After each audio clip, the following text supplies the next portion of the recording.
profecías de los últimos días.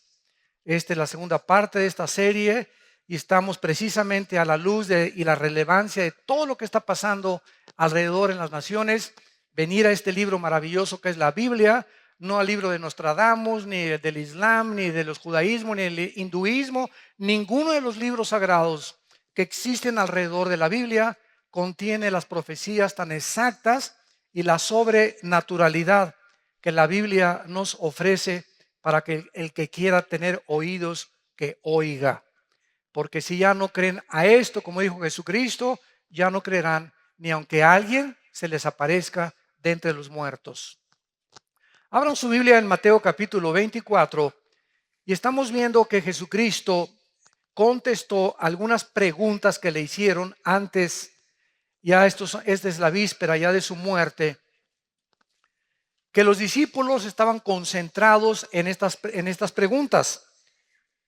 Y en Mateo 24, cuando Jesús salió del templo y se iba, se acercaron sus discípulos para mostrarle los edificios del templo. Respondiendo él, les dijo: ¿veis todo esto? De cierto os digo que no quedará aquí piedra sobre piedra que no sea derribada.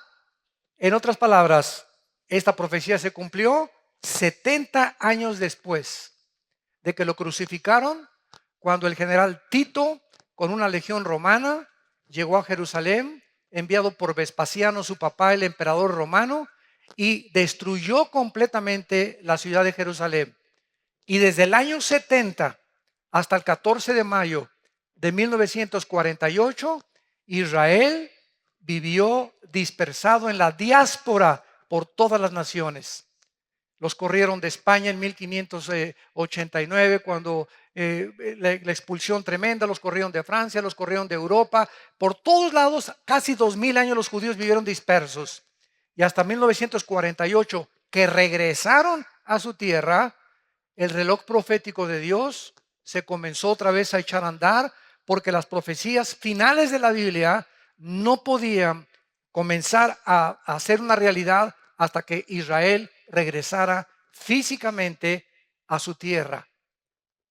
Entonces Cristo les profetiza que ese templo, ¿verdad?, tan maravilloso que admiraban, con alfombras persas y candiles franceses, y quién sabe Herodes cuántas bellezas arquitectónicas puso al templo, no quedó piedra sobre piedra. Y estando él sentado, versículo 3, en el monte de los Olivos, los discípulos se le acercaron aparte diciendo: observemos las preguntas que le hicieron. Dinos, número 1, ¿cuándo serán estas cosas? 2, ¿qué señal habrá de cuando tú regreses, de tu venida? Y 3, ¿qué señal hay de que el fin del mundo o el fin de la historia ya se acerca? Vemos que en respuesta a estas preguntas, Cristo comenzó a describirles algunas señales que a continuación vamos a mencionar, como guerras en gran escala, pestes, terremotos, martirio de creyentes, falsos profetas, odio, y el amor entre los cristianos poco a poco se iba a desvanecer. Además, el evangelio sería predicado en todas las naciones y entonces vendría el fin. En el versículo 8, Cristo les dice que esto sería el principio de los dolores. O sea, no existe ninguna duda de que nos encontramos en el 2015, en el siglo XXI, en el principio de los dolores. Nunca en la historia, como en el siglo XX, se juntaron las naciones para combatir unas contra otras en la Primera Guerra Mundial y en la Segunda Guerra Mundial. 1914, 1917, 1939, 1945. Después de las dos guerras mundiales en el siglo XX, siempre ha habido guerras en la historia, pero nunca como Jesucristo lo profetizó, nación contra nación, o sea, unos contra todos. Y además vemos nosotros que hubo más de 270 revoluciones después de la Segunda Guerra Mundial. Y la Liga de las Naciones, que se conformó después como la Organización de las Naciones Unidas, se unieron para tratar de evitar una tercera guerra mundial. Y ahorita, en septiembre del 2015, el mundo se encuentra al borde de una tercera guerra mundial. Y como foco y el centro del conflicto es el Medio Oriente, tal como la Biblia lo profetizó. Que la tercera guerra mundial se llevaría a cabo y tendría su origen en la región geográfica donde ahorita es una olla hirviendo: Siria, Irak, Irán. Hace 3 días los rusos están comenzando a enviar helicópteros y jets a Siria, porque el gobierno de Rusia tiene que apoyar el gobierno del presidente sirio Assad. Porque Rusia tiene que defender a que no derriben a Assad.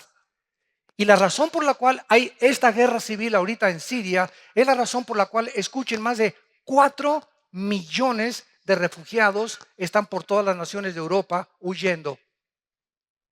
Con lo que traen en la mano nada más, con sus niños, con 2 o 3 naranjas, ni colchón, ni cama, ni cojín, nada absolutamente, ni una cuenta del banco, ni $3, con lo que pueden.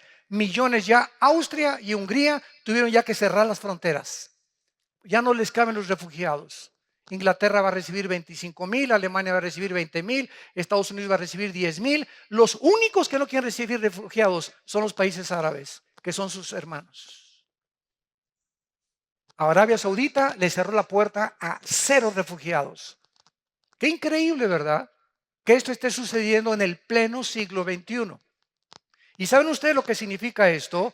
Que todos estos millones de refugiados que están entrando a Europa, principalmente, la mayor parte de ellos musulmanes, hay una infiltración de ISIS, como no se imaginan. Estados Unidos va a recibir a 10,000. México, ¿verdad? Ya tenemos suficientes los que entran por Guatemala. Y los que llegan de Centroamérica, que quieren llegar hasta Estados Unidos. Pero lo que significa esto es lo que la Biblia dice.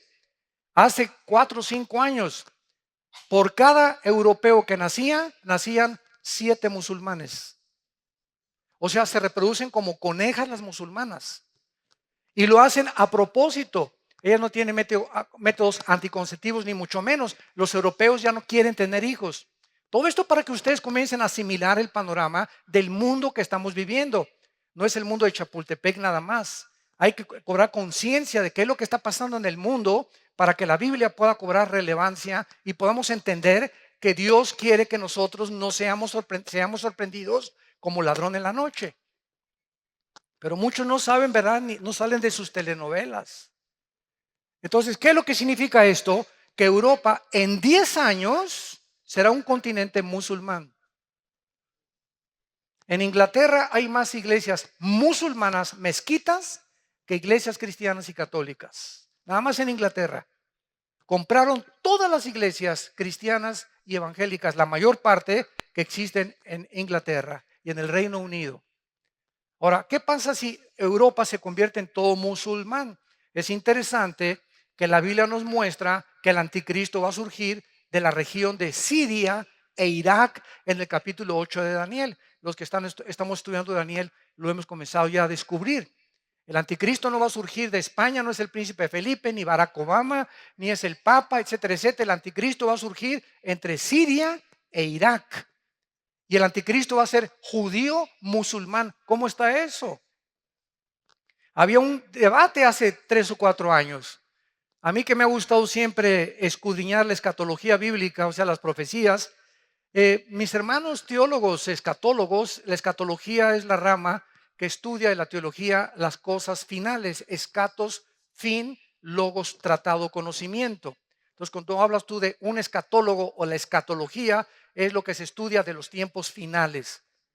Entonces, estábamos estudiando hace 4 o 5 años todavía de que el anticristo, por ejemplo, decían, bueno, dice la Biblia en Daniel 11, 35 y 36 al 38, que el anticristo no hará caso del amor de las mujeres. Número 1, está comprobado que el anticristo tiene que ser un homosexual. Él no va a tener tiempo ni siquiera de las mujeres. Va a ser un homosexual el anticristo. Número 2, dice también en Daniel 11, 35 en adelante, que el anticristo no hará caso de los dioses de sus padres, porque es la palabra Elohim en el original hebreo. Entonces, no, es que el anticristo tiene que ser judío. Y Génesis 49 dice que saldrá de la tribu de Dan, porque es como serpiente que hace caer al caballo. Entonces hay infinidad de versículos que apuntan a que el anticristo era judío, pero también hay cantidad de versículos, y aquí es donde viene la discrepancia, de que al anticristo se le llama en Isaías 10, en Isaías, otros capítulos, en Ezequiel, se le llama el asirio. El asirio se le llama al anticristo. Entonces, ¿cómo podemos compaginar? Fíjense lo que es de maravilloso la Biblia, ¿verdad? Tenemos una pieza, un rompecabezas, pero asirio o judío, no puede ser las dos cosas. Y ahora sabemos, ¿verdad?, que aparece otra cosa que sí puede ser. ¿Por qué?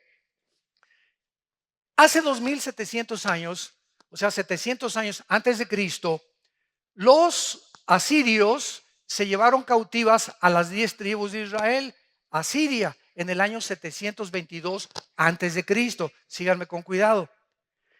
Desde el año 722 antes de Cristo, estamos hablando de hace 2722 años hasta la fecha, esas 10 tribus de Israel se mezclaron con el mundo entero. Y por eso hay ahorita muchos en México que sin saberlo son de ascendencia judía. El apellido Pérez, por ejemplo, es judío. Díaz, González, los EZs tienen mucha relevancia con el Medio Oriente. Y hay italianos judíos, hay nicaragüenses, sin que lo sepan ellos, hondureños. Hay negritos en Etiopía judíos.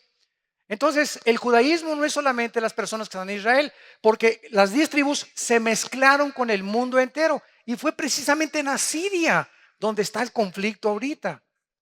Entonces, el anticristo tiene que ser forzosamente judío, pero al mismo tiempo musulmán. Porque para que él gobierne Europa, y si en 10 o 15 años Europa es un continente musulmán, nadie va a obedecer al anticristo con otra religión.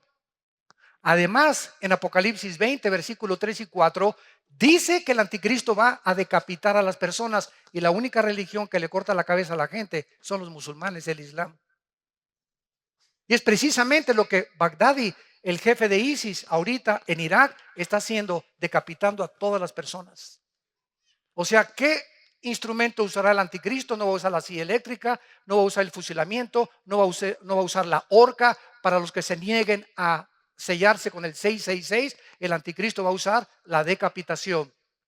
Y es interesante que se acaban de comprar más de 1 millón de guillotinas en Europa. Y Estados Unidos adquirió 125,000 guillotinas en los últimos 2 años. La pregunta es, ¿para qué? ¿Para qué? Todo se está completamente conformando, tal como la Biblia lo profetizó. Y Cristo quiere, a través de estas señales que estamos estudiando, y va a ser maravillosa esta serie, que veamos con versículo por versículo, con lupa, con microscopio, examinando la relevancia de los acontecimientos internacionales, buscando en la Biblia si coinciden con las profecías bíblicas, para unir las piezas del rompecabezas, para tener un panorama mucho más claro, para que podamos entender en qué tiempos nos encontramos. Y no son tiempos de temor, son tiempos donde al saber que está más cerca que nunca nuestra redención y que Jesucristo ya no tarda, es más rápido de lo que nos imaginamos, viene por nosotros, hagamos firme nuestra vocación y elección. ¿Verdad? Nos acerquemos más y más al Señor.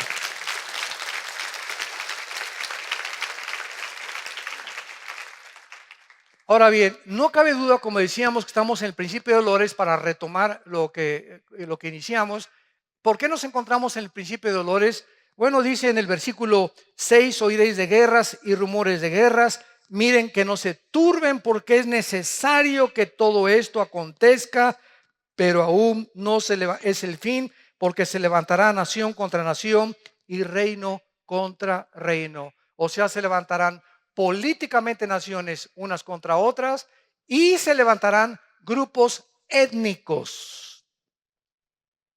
Es increíble que la religión del Islam, que está dividida en 2 ramas, los sunis y los chiitas, que descienden los dos de Mahoma del año 630 después de Cristo. Los sunis creen que ellos son los herederos de Mahoma, directamente a través de la línea física de Mahoma. Los chiitas creen lo contrario, que ellos por herencia o por autoridad se puede designar al descendiente de Mahoma. Entonces, por eso el Islam está dividido en 2 ramas. Y ahorita los sunnis interpretan el Corán y dicen que el Corán dice que hay que matar a los infieles. Esta es la segunda parte del Corán, la toman literalmente. Y así Mahoma lo escribió antes de morir. Porque la primera parte del Corán, los suras, en lugar de versículos, se llaman suras en el Corán, dice Mahoma que hay que vivir en paz. Entonces tú encuentras musulmanes, ¿verdad?, de la religión del Islam, que pisan love, o sea, no se meten con nadie, ellos cumplen, ¿verdad?, están en contra del radicalismo islam. No todos son tan radicales como los musulmanes que derribaron las torres de Nueva York en el 2001, el 11 de septiembre, etcétera, etcétera. Pero aquí en el Islam encontramos esto precisamente, ¿verdad?, que los infieles son todos los que no sean musulmanes. Y ahorita los sunnis, increíble, están matando a sus propios hermanos chiitas. O sea, tú tienes que ser suní porque si no te mueres y te decapito. Y en Irak y en Saudi Arabia hay muchos chiitas. Y todo el norte del Medio Oriente, la mayoría son sunnis. Entonces los sunnis, encabezados por Baghdadi, están avanzando hacia Irak para matar a todos los chiitas, hermanos. O sea, ahorita Israel está aquí en el centro del huracán, y es increíble que todo alrededor de Israel, ahorita se están matando sus enemigos entre ellos. Todos los enemigos de Israel se están matando entre ellos ahorita. O sea, en la misericordia Dios lo ha permitido. Y el punto final al que llegamos, que estamos en principio de los dolores, es lo siguiente. Gracias a la guerra civil de Siria, hay 4 millones de refugiados. Entonces, ahorita el secretario de Estado John Kerry acaba de entrevistarse con el jefe de las fuerzas militares de Rusia, diciéndole: oye, por favor, compadre, vamos a tratar de quitar a Assad, el presidente de Siria, porque ya el mundo está invadido de refugiados. ¿Qué vamos a hacer? Europa no tiene ahorita el capital. Ahorita el dólar es la moneda más fuerte del mundo, ahorita en el siglo XXI, en el año 2015. El yen se devaluó, la libra esterlina se devaluó, el euro se devaluó, y ahorita los bancos americanos son los más fuertes otra vez económicamente. Más todavía que China, que tiene la mitad de los dólares guardados porque Estados Unidos es su principal socio comercial. Entonces Kerry le dice al jefe militar de Rusia: oye, vamos a quitar a Assad. Y entonces ellos le contestan: ¿verdad? ¿Sabes una cosa? Si quitamos a Assad, vamos a quitar la base naval más grande que Rusia tiene en Siria. Y Siria necesita el contacto con el mar Mediterráneo, porque de otra forma no tiene ningún otro acceso. Si tú ves en el mapa, Siria no tiene acceso más que a través de Rusia, para poder tener una flota de portaaviones y de destroyers. Y el mar Egeo, que está cerca de Ucrania. Entonces, quitar a Assad es bloquear a Rusia y sus intentos de volver a resurgir el imperio de la Unión de Repúblicas Socialistas Soviéticas. Ahora, a Rusia lo respalda China. Y Rusia y China forman parte en el Consejo de Seguridad de las Naciones Unidas, de las naciones más influyentes. Entonces, ahorita el Consejo de la ONU está gobernado por Rusia, China e Irán. Porque Rusia sigue también apoyando a Irán. E Irán apoya y sostiene a Hezbollah, el grupo terrorista que se encuentra en el Líbano. Y ahorita es un relajo completamente el Medio Oriente, y nos encontramos con millones de migrantes. Prenda la televisión ahorita las 24 horas del día. Te parte el corazón, te parte el corazón. Los niños ahogándose en el mar, se suben a una lancha para ir en el Mediterráneo para escaparse de Siria, etcétera, etcétera. Y como nada más caben 10 o 15 en la lancha, a los que no sirven los ahogan. Porque si no, las lanchas se hunden, no puede aguantar más de 15 personas o 20 personas. Y vemos a los niños flotando ya en el mar, sacrificando a los niños, porque no quieren que los niños vengan con ellos, para que los niños no sufran el hambre que van a sufrir como refugiados en Europa, porque Europa no tiene que darles para comer. Este es el siglo, damas y caballeros, que en el siglo XX los ateos dijeron: la tecnología y los descubrimientos científicos y tecnológicos que el ser humano ha alcanzado en el siglo XX son los que compondrán el mundo, y la ciencia es nuestra diosa, y junto con el dinero y el sexo. Y no han pasado más que 15 años en el inicio del siglo XXI, donde el hombre se encuentra haciendo el ridículo como administrador del planeta Tierra. Los los políticos han perdido completamente la brújula, la moral está por los suelos, el mundo está confundido, la pobreza aumenta y se voltean contra Dios. ¿Dónde está Dios? ¿Dónde está Dios? ¿Dónde están tus pecados? Como dice en Santiago capítulo 4, ¿de dónde vienen las guerras? No le eche la culpa a Dios de vuestras pasiones que combaten unas con otras dentro del corazón. Porque dentro del corazón del ser humano hay ambición, hay envidia, hay codicia de tener más terreno, de combatir a esto, de tener mi imperio, de vivir para mí, para mis intereses. Y esta es la razón por la cual el mundo tiene que llegar al nivel que la Biblia profetizó hace 2000 años. Y es el mundo que estamos viviendo. Y es la oportunidad más grande que tenemos, porque para esta hora nacimos. Para esta hora ha llegado la iglesia para hacer luz. Ahorita tu familia, en tu escuela, en tu bufete, en tu taller mecánico, en tu consultorio médico, en tu trabajo, ahorita toda la gente que tienes a tu alrededor están en tinieblas, viven en tinieblas, en la inmoralidad, en la confusión política, filosófica, religiosa. Y es el momento que levantes la luz, que alumbremos, somos la luz del mundo. La iglesia tiene que despertar, tenemos que entender cuál es nuestra misión. No es venir aquí este domingo nada más bajo 4 paredes y estar aquí calentando en la silla y de lunes a viernes ni siquiera te acuerdas de la Biblia ni de Dios, ni a nadie le hablas de Cristo desde que te convertiste. No has ganado ni una sola alma para el reino de Dios. Y así esperas irte en el arrebatamiento de la iglesia. Muchos me dirán, Señor, Señor. Acuérdate eso en Mateo capítulo 7. Muchos me dirán, Señor, Señor. Hablamos en lenguas, hasta ruso hablamos. Hicimos señales, hicimos milagros. Y les dirá el Señor, nunca los conocí, hacedores de maldad. Porque no son por los dones por los cuales nos conocemos por el fruto, no por los dones. Los mormones hablan lenguas, los católicos hablan lenguas. No vengas a pantallar con que hablas en lenguas. Si lo tienes, gracias a Dios, pero no es una evidencia completa, porque pueden ser también lenguas demoníacas. Hay las de Dios originales y el diablo también las puede producir. Los hindúes hablan en lenguas, los santeros en Cuba hablan en lenguas. Entonces no nos confiemos que porque tenemos dones y que esto y que el otro. Se me apareció Juan Gabriel anoche y se me apareció por el amor de Dios. Perdón, Gabriel. Le quitamos el Juan, ¿verdad? Vean ustedes en Juan capítulo 16. Denle vuelta ahí a Mateo. Está Lucas y tenemos a Juan 16. Que el Señor se refiere a las señales de estos tiempos que estamos viviendo: tsunamis, terremotos, caída de la bolsa, caída del petróleo. Nunca el petróleo había caído al nivel en que se encuentra actualmente.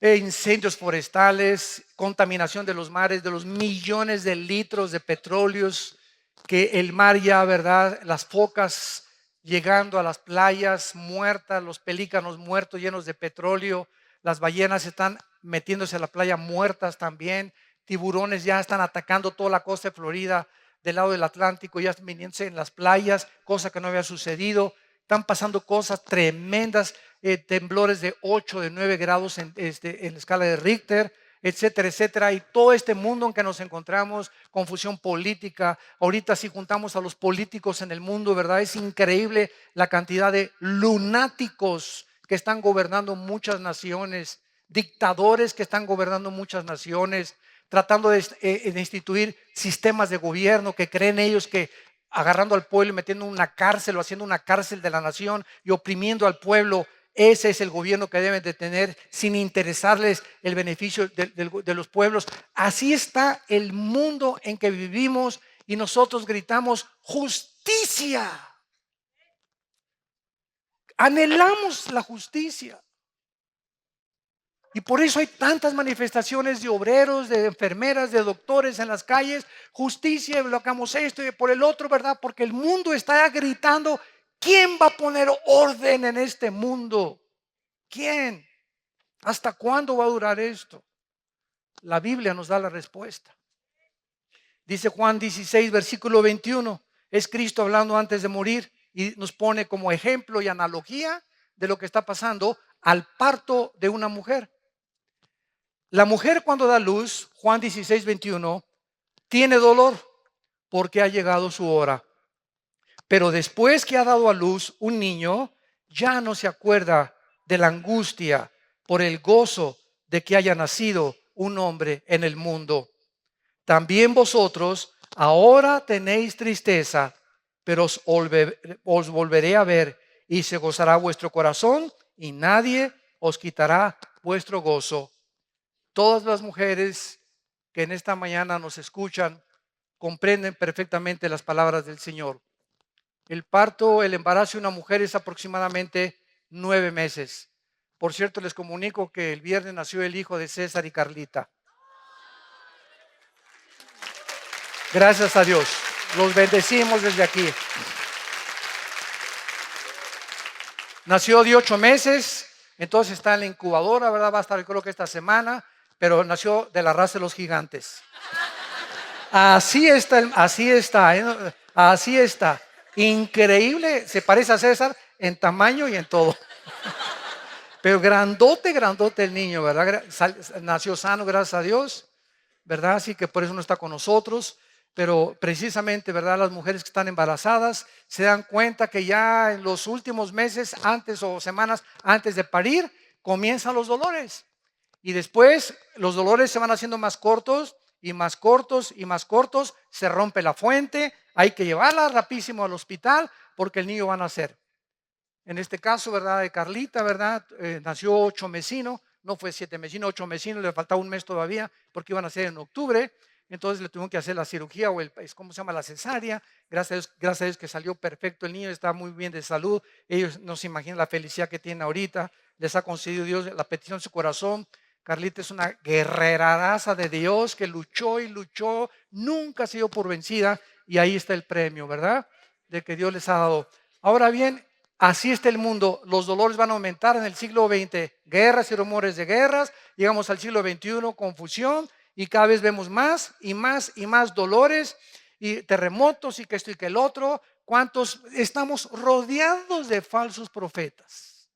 Han pululado en el internet, en las redes sociales, que Cristo viene el 12 de septiembre, que viene el 23 de septiembre, que había un terremoto en California el 15 de septiembre, que por las 4 lunas de sangre, por las tétradas, se iba a acabar el mundo ahora el 23 de septiembre, que es cuando termina la fiesta de las trompetas y comienza el mes de Yom Kippur o el de la expiación. Y estamos rodeados así, pero de cantidad de personas que están quedando como falsos profetas.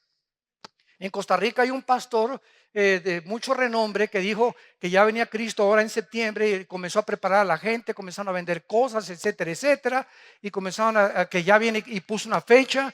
Y ¿qué es lo que va a pasar, verdad? Que cuando pase el tiempo y no venga Cristo, el mundo va a decir, ya ven, los cristianos son una bola de mentirosos. Ahí inclusive me achacaron que yo había dicho que viene en septiembre, Virgen de la Macarena. De una conferencia donde si viene Cristo, como ha cumplido las primeras 4 fiestas y faltan 3 fiestas por cumplir, que son trompetas, Yom Kippur, expiación y los tabernáculos, yo dije que cuando venga Cristo en el arrebatamiento es posible que esté relacionado con el mes de septiembre. No, pues me pusieron. El hermano Altucin dice que viene en septiembre del 2015. Tuvimos que desmentir en las páginas, ¿verdad? Dios nos libre, el día y la hora nadie la sabe. Dios nos libre de poner una fecha. De que puede ser en septiembre o puede ser en Pentecostés, puede ser. Solo Dios lo sabe. Pero poner fechas es ya caer en falsas profecías. Entonces, esta es la forma como Cristo está definiendo el principio de dolores. Ahora, regresemos al versículo 6 de Mateo 24 y veamos el período de las guerras a la luz de la historia.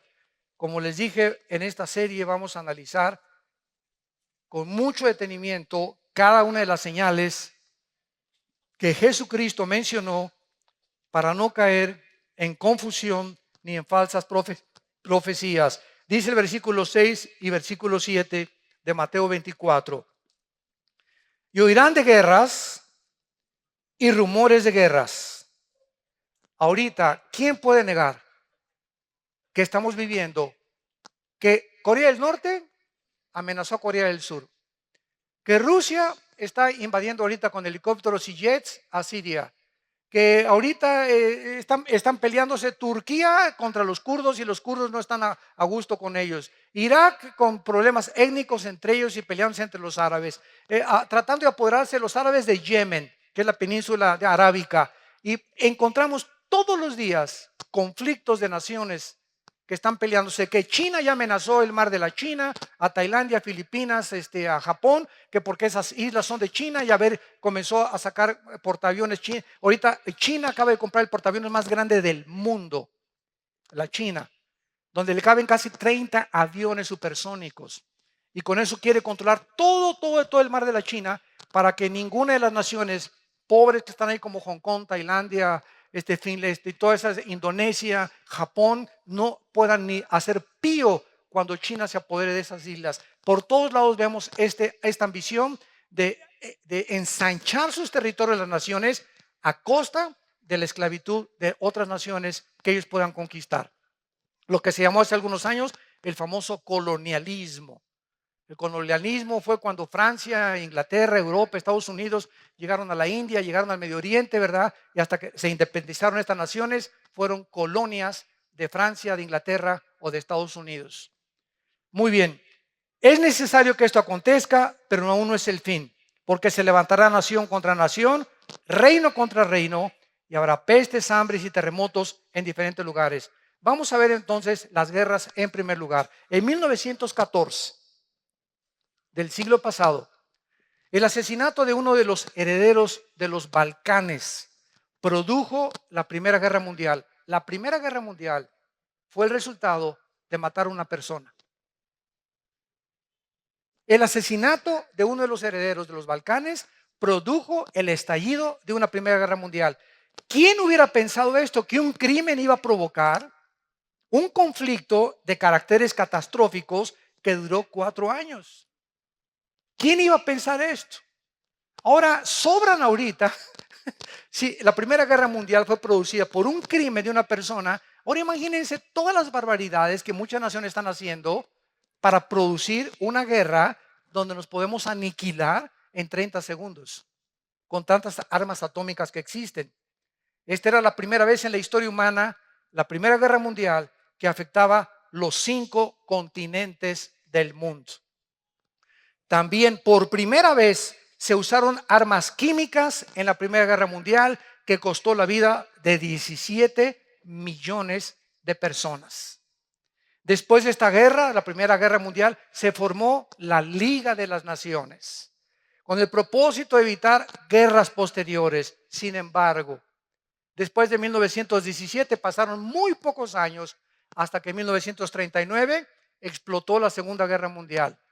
Cuando se levantó el Führer, Hitler, Adolfo Hitler, con su Partido Nacional Socialista Alemán, y le dijo, ¿verdad? Pues yo solamente tengo ganas, ¿verdad?, de ver cuántos alemanes hay en Polonia y en Checoslovaquia. Y entonces en Inglaterra, cuando se dieron cuenta que Hitler estaba tratando de avanzar y salirse de Alemania, pudieron discernir algunos ingleses que, como Winston Churchill, que todavía no era primer ministro de Inglaterra, de que Hitler traía intenciones de apoderarse de Europa. Entonces Inglaterra mandó a un empresario que se llamaba Chamberlain, que era el primer ministro de la Cámara de los Comunes en Inglaterra, y llegó Chamberlain a entrevistarse con Hitler. Y entonces Hitler platicó con Chamberlain. Es exactamente lo que está pasando ahorita en el Medio Oriente. Y Hitler le dijo, yo soy peace and love. Diles a los ingleses y diles a todos ahí en el Reino Unido que no hay problema, yo no voy a invadir Europa. Entonces Chamberlain regresó a Inglaterra con la bandera blanca y todavía hay fotos de cuando baja el avión. Gloria a Dios, ¿verdad? No va a haber guerra y todos los ingleses, etcétera, etcétera, etcétera. Poquitas semanas después de que Chamberlain comenzó a decir que no iba a haber guerra, Hitler invade Polonia y Checoslovaquia. Y entonces comienzan los ingleses a pensar que Winston Churchill tenía razón y lo nombran entonces primer ministro. Y entonces Alemania invade Inglaterra, destruyó el 80% de la ciudad de Londres en la Segunda Guerra Mundial. Y Winston Churchill sale en Londres a caminar por todas las calles con toda la gente buscando a todos los heridos. Y entonces Winston Churchill junta a la aviación y combate o contraataca a los nazis, y Hitler se asusta de darse cuenta que los ingleses tienen un poderío tremendo en la aviación. Entonces vemos nosotros de qué forma esta guerra mundial, ¿verdad? Tuvo que tener consecuencias gravísimas, donde murieron 6 millones de judíos. Hitler se olvida de Rusia, Hitler se olvida de Estados Unidos e Inglaterra, se junta con Mussolini en Italia y comienza a perseguir a los judíos, que en aquel tiempo ni nación, ni ejército, ni pistolas tenían los judíos. Y nadie entiende ahorita, los estudiantes de sociología, por qué Hitler odiaba a los judíos y nombró la solución final para acabar con el pueblo judío. ¿Qué fue lo que pensaba en su corazón Hitler? ¿O cómo veía a los judíos? ¿De enemigos cuando ni siquiera tenían armas para pelear contra él, ni nación donde poder reunirse? La Biblia nos da las respuestas a lo que la historia y los investigadores no han podido descubrir. Además de esta guerra mundial, Segunda Guerra Mundial, costó 70 millones de vidas. 70 millones de vidas. Y por primera vez, en 1945, el mes de agosto, se usan 2 bombas atómicas con 1 millón de kilotones o de toneladas de dinamita cada una en 2 ciudades y en un puerto japonés, Hiroshima y Nagasaki, matando a cerca de 200,000 japoneses. Cuando Japón vio que Estados Unidos, por contraatacar Pearl Harbor en Hawái, cuando los japoneses llegaron y acabaron con todas las naves marítimas y toda la fuerza marítima que tenía Estados Unidos, la fuerza naval, entonces Estados Unidos soltó estas 2 bombas y entonces Japón, después de la segunda bomba, firmó la rendición en un barco Missouri con los Estados Unidos y se acabó la Segunda Guerra Mundial. Además, en esta Segunda Guerra Mundial se usaron bombas atómicas, matando a 200,000 japoneses. Y después de las guerras, veamos en Lucas 21:9, porque todas estas señales están en 3 evangelios: Marcos 13, Lucas 21 y Mateo 24. Marcos 13, Lucas 21 y Mateo 24 recopilan toda la investigación y toda la intervención y la revelación de Cristo de las señales de los últimos tiempos. Y como cada uno de los evangelistas oyeron cosas diferentes y vieron cosas diferentes, otros completan lo que otro evangelista no pudo escribir. Por ejemplo, en Lucas 21:9 dice así la palabra de Dios, hablando de los tiempos finales, desde luego: cuando oigáis de guerras y de sediciones, aquí ya se usa una palabra que no se usó en Mateo. Ven, tenemos que juntar todas las piezas de la Biblia para poder armar el rompecabezas. Esta palabra sediciones es acatastasia, acatastasia con K, acatastasia, que significa tumultos, protestas masivas. Cuando oigan de guerras y levantamientos en cada sociedad, de que están protestando miles de personas contra el gobierno o contra el gobernador o contra un dictador, etcétera, etcétera, no os alarméis, porque es necesario que estas cosas acontezcan primero, pero no es el fin todavía. Esta palabra sediciones, que significa desórdenes sociales, tumultos, insurrecciones, y Marcos lo traduce con la palabra tarache, que es otra palabra griega que significa alborotos, o sea, disturbios callejeros, huelgas masivas, desórdenes masivos, agitaciones sociales. ¿Saben ustedes en los últimos 3 años cuántos desórdenes, insurrecciones ha habido en Estados Unidos del pueblo de los negritos? De que protestan de que la policía está abusando y está matando, o sea, que los tratan peor que a los blancos. Más de 45 casos existen en menos de 2 años de levantamientos que, como Ferguson, incendiaron casi la ciudad cuando mataron a un negrito, ¿verdad? Que dijeron que había sido una forma injusta en la que la policía lo había asesinado. Entonces, todo esto que la televisión, gracias a la televisión, nos damos cuenta de lo que está pasando, es precisamente de lo que Cristo habló. Siempre ha habido revoluciones y desórdenes, pero veamos algunas. Escuchen esto: desde 1882 que fue el periodo cuando se inició por primera vez el inicio o cuando se comenzaron a pensar como Teodoro Herzl, un judío en el siglo XIX que comenzó ya a pensar en regresar a Israel. Ya se comenzaba a levantar y a disipar la neblina y comenzábamos a entender más las profecías de los últimos tiempos, como lo que está pasando ahorita.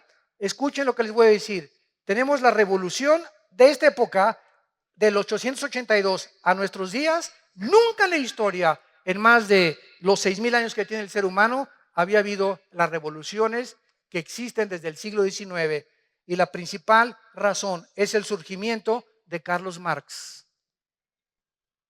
Judío, 1818-1883, quien en el siglo XIX, este hombre postuló la teoría de una revolución, la cual llevó a todas las demás revoluciones del siglo XX. Antes de eso, no había habido revoluciones.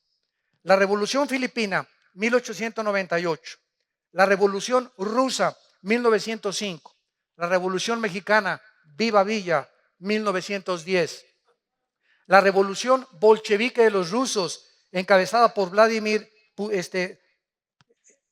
por Lenin, 1917. La guerra del Golfo Pérsico, 1990.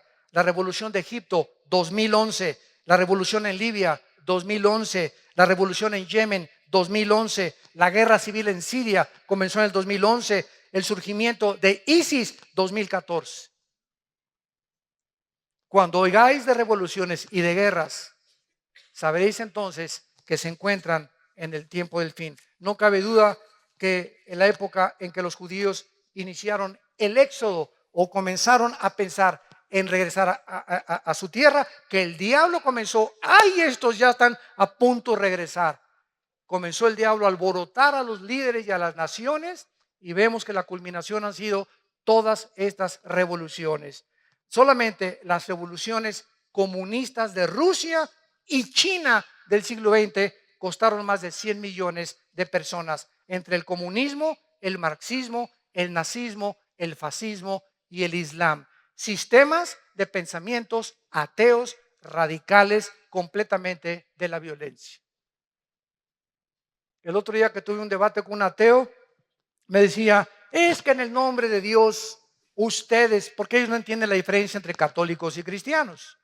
No, ustedes, la Inquisición mataron a cerca de 500,000 de personas, Torquemada en España por órdenes del Vaticano.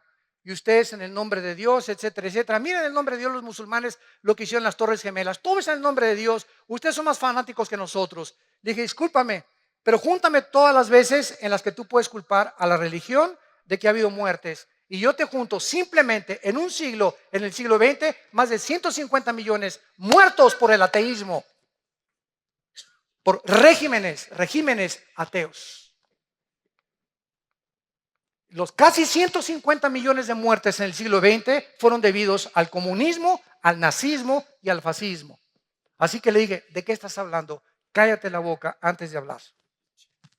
Solamente en el 2011 hubo protestas revolucionarias masivas en Algeria, en Bahrein, en Irak, en Omán, en Irán, en Kuwait, en el Líbano, en Marruecos, en Arabia Saudita y en Sudán. La llamada primavera árabe, ¿se acuerdan? Que no todas las revistas y todas las clases sociales en el mundo atrajo la atención mundial de que nos encontrábamos en los últimos días. En conclusión, escuchen, del año 1882 a 1992 ha habido más de 70 revoluciones, levantamientos, insurrecciones juntos, y de 1882 al 2012 encontramos más de 434 revoluciones y golpes de Estado. Ahora tenemos en segundo lugar las hambres. Regresamos a Mateo, y ya que hemos visto y estamos comenzando a entender con más profundidad por qué Jesús dijo que aunque siempre ha habido guerras, en los últimos tiempos se conjugarían todas estas señales, vemos en segundo lugar las hambres. Versículo 7, y habrá guerras, pestes y hambres. Veamos primero la diferencia, qué importante es esto, entre las hambres agudas y las hambres Apúntalo. Son dos cosas diferentes para que podamos argumentar y podamos sostener un debate con las personas. Porque es muy importante, siempre que argumentas o estás debatiendo a alguien, es muy importante definir los términos. ¿Qué quiere usted decir con esa palabra, señor? ¿Qué quiere usted decir con esa definición? Es como en la abogacía. En un contrato, por ejemplo, una coma hace que el contrato que tú tienes de renta o el contrato que tú tienes para cualquier otra índole dentro de la abogacía o dentro del derecho cambie completamente el significado de esa oración. Rápidamente un ejemplo. Dice la Biblia que cuando el ladrón junto a la cruz moría, Cristo le dijo: en este día estarás conmigo estarás conmigo en el paraíso. Y una secta que se llama Los Testigos de Jehová le cambiaron eso y le pusieron una coma. Y le pusieron: de cierto te digo, en este día que estarás en el paraíso. ¿Se dan cuenta? Una coma, cómo cambia el significado de una oración. Por eso es tan importante cuando estamos debatiendo y en la apologética definir los términos y saber de qué se trata. ¿Qué me quieres decir con eso? ¿O qué término estás usando? Pero el hambre aguda es el resultado de las guerras. Todas las guerras producen hambres o diversas catástrofes, por lo que en estas circunstancias la mayoría de la gente se queda sin comer. Entonces las guerras producen hambre, son las hambres agudas. Y las hambres crónicas, por el contrario, es el resultado de la mala nutrición, como los niños de Biafra, de algunas zonas pobres, donde la gente está muy mal alimentada, porque las naciones ricas, no Dios, las naciones ricas que van a ser juzgadas, no les interesa ayudar a gentes o a gentes que no tienen ni siquiera para comer, cuando si se repartiera el dinero, ¿verdad?, en todo el mundo, podría haber un poco de equidad, pero no era lo que perseguía Carlos Marx. Carlos Marx perseguía la lucha de clases, que si la clase del proletariado derribaba a la clase, la burguesía, entonces el proletariado tomaba el poder. Pero fue lo que pasó en Cuba, fue lo que pasó en los países comunistas. Cuando el proletariado toma el poder, repite el mismo error y siguen ellos con otra dictadura disfrazada de otra manera. Veamos algunas hambres catastróficas en los últimos 2 siglos. 1916 y 18, la hambruna en el Líbano, 100,000 muertes, una cuarta parte de la población murió en el Líbano. 1961, la hambruna causada por un experimento chino que resultó en 40 millones de personas muertas, considerada la hambruna más grande de la historia, del 59 al 61, por un experimento de los chinos. 2005, la crisis de alimentos en Nigeria ha matado a más de 300,000 niños que se han muerto de hambre. Tú tienes una torta, tienes buñuelos, tenemos una soda, tenemos cornflakes, un petate donde, como decía mi abuelo, donde echarnos. Por lo menos un ladrillo, le pones un periódico y lo usas de cojín. Pero hay gente que ni siquiera tiene eso en el mundo. Ahorita al ver estos millones de refugiados, nos parte el corazón. Yo le decía a mi esposa hoy en la mañana, me imagino que sucediera esto, que alguna vez nos sucediera esto en México, ¿verdad? Que sales de tu casa sin nada, más que con la pijama que traes puesta tal vez, a un destino incierto. No sé dónde vamos a dormir hoy. Están durmiendo en los autobuses, en los trenes, en los rieles de los ferrocarriles. ¿Qué me va a dar trabajo? ¿Vamos a sobrevivir? ¿Qué futuro tienen nuestros hijos?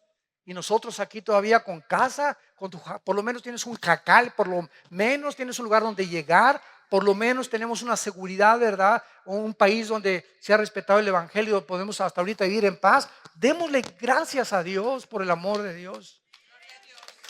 Démosle gracias a Dios.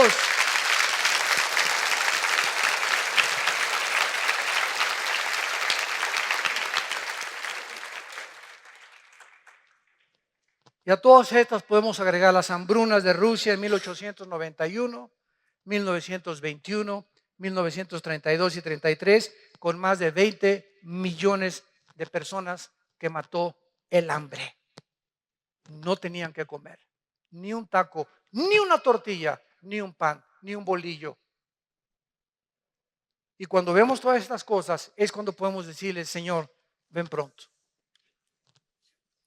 Señor Jesús, ven pronto por nosotros. Y mientras vienes, Señor, encuéntranos ministrando tu palabra, intercediendo todos los días. Te pido, Padre, por estos refugiados. Te pido por mi familia que no te conoce. Te pido por México, trae la paz a nuestra patria.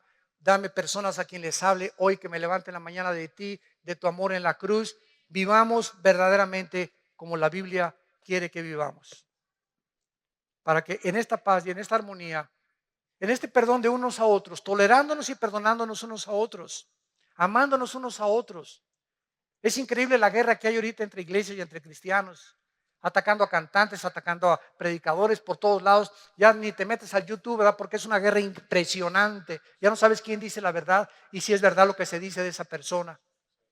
La Biblia dijo, Mateo 24:12, por haberse multiplicado la maldad, el amor de muchos, no del mundo, el amor de muchos cristianos se enfriará. Y es una de críticas ahorita, de hermanos y de predicadores. Y oíste esto, y por aquí y por allá es un morbo insano en el que ya está penetrando como un cáncer, como una corrupción a la iglesia. Y se nos olvida que Jesús oró: oh Dios, te pido que ellos sean uno como tú y yo somos uno. Juan 17:21. Y que os améis con amor sincero, que a tu hermano que te ha ofendido lo perdones. Y si él no te quiere perdonar, es su problema.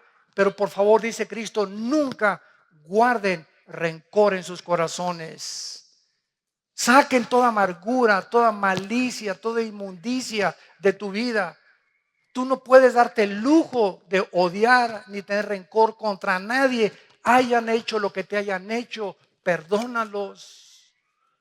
Perdona, porque si tú no perdonas, la gracia de Dios se interrumpe en tu vida. Hebreos 12:15. Es una amargura, es un veneno la amargura de estar guardando algo contra alguien o contra lo que te hicieron, porque va a arruinar tu vida espiritual y te impide discernir la voluntad del Espíritu y no puedes tener el entendimiento para conocer su voluntad. Oremos. Padre, gracias por tu palabra. Gracias, Señor, por esta revelación en la cual es una preparación para que no vengas como ladrón en la noche a nuestras vidas. Porque somos hijos de la luz, no somos de la noche. Por lo tanto, nos mandas velar, hacer firme nuestra vocación y elección, cuidar nuestras vidas, conociendo que el tiempo ya es hora de levantarnos del sueño. Porque ahora más que nunca está más cerca de nosotros nuestra salvación que cuando creímos. La noche está avanzada, las tinieblas están cubriendo cada vez más el mundo y se acerca el día glorioso en que secarán nuestras lágrimas. Volveremos a ver a nuestros seres queridos que han partido antes que nosotros.